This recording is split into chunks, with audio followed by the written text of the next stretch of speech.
আসসালামু আলাইকুম my lovely viewers, কেমন আছেন আপনারা? রমজান মাস মানে ইবাদত, সংযম এবং সুস্বাদু ইফতার। কিন্তু রোজার সময় আমরা অনেকে বাহিরের ভাজা পোড়া খেয়ে অসুস্থ হয়ে যাই। তাই এবার আর বাহিরে থেকে আজেবাজে কিছু না, ঘরেই বানিয়ে ফেলুন স্বাস্থ্যকর আর মজাদার ইফতার।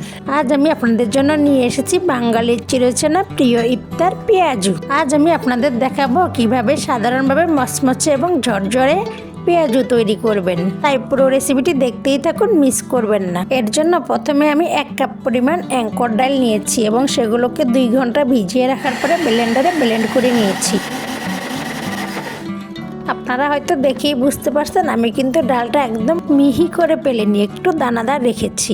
এবার অন্য একটি পাত্রে ঢেলে নিয়েছি। তার সাথে আরও দিয়েছি শুকনো মরিচ কাটা, পুদিনা পাতা, পর্যাপ্ত পরিমাণে পেঁয়াজ কুচি, 1/2 চামচ হলুদের গুঁড়া, স্বাদ মতো লবণ, 1 চামচ জিরার গুঁড়ো, চালের গুঁড়া। আপনারা কি জানেন এই চালের গুঁড়াটা অ্যাড করার কারণে এই পেঁয়াজটা থাকবে মচমচে। এবার সবগুলো উপকরণ একত্রে মিশিয়ে নিচ্ছি। মিশানো হয়ে গেলে এবার চুলায় একটি ফ্রাই প্যান বসিয়ে তাতে পর্যাপ্ত পরিমাণে তেল ঢেলে দিলাম। এখানে একটি টিপস বলে দিই আপনাদেরকে, পেঁয়াজ ভাজার সময় সবসময় একটু নর্মাল তেলেই ভাজবেন, অর্থাৎ বেশি গরম করে ফেলবেন না। এই তো দেখুন আমার তেলটা মিডিয়াম গরম হয়ে গিয়েছে, তাই আমি একটা একটা করে পেঁয়াজের ডো দিয়ে দিচ্ছি। এখানে আমি আপনাদের সাথে আরও একটি উপকারী টিপস শেয়ার করছি। মনে রাখবেন পেঁয়াজু ভাজার সময় সবসময় ডুবো তেলে ভাজতে হবে, তাহলে আপনার তেল একদম কম লাগবে।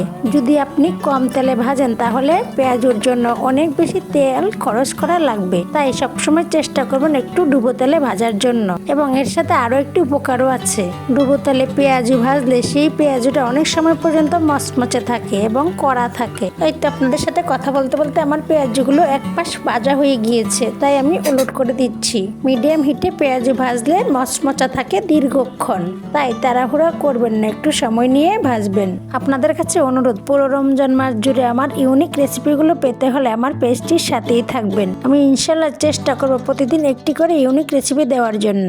এই তো দেখুন মাশাআল্লাহ আমার পেঁয়াজগুলো গোল্ডেন ব্রাউন কালার হয়ে গিয়েছে। এবার আমি একটি একটি করে তুলে নিচ্ছি। আলহামদুলিল্লাহ, বিশ্বাস করবেন না, পুদিনা পাতা দেওয়ার কারণে পেঁয়াজুর স্বাদটা এতটাই বেড়ে গিয়েছে যে বলার ভাষা নেই। তাই আমি আশা করব আপনারা আমার রেসিপিটা দেখে পুদিনা পাতা কুচি দিয়ে পেঁয়াজু বানিয়ে খাবেন। যদি মজা না পান তার দায়ভার আমাকে দিবেন। যারা পুদিনা পাতার ঘ্রাণ নিতে পারেন না তারাও ট্রাই করবেন, ইনশাল্লাহ এরপর থেকে পুদিনা পাতা খেতে পারবেন। আসলে পুদিনা পাতা একটি স্বাস্থ্যকর ঔষধি পাতা। তো তৈরি হয়ে গেল আমার মচমচে পুদিনা পাতার পেঁয়াজু। এবার আপনারাও তৈরি করুন। তো আজকের মতো বিদায়, সবাই ভালো থাকবেন, দেখা হবে নতুন কোনো ভিডিওতে। সে পর্যন্ত আল্লাহ হাফেজ।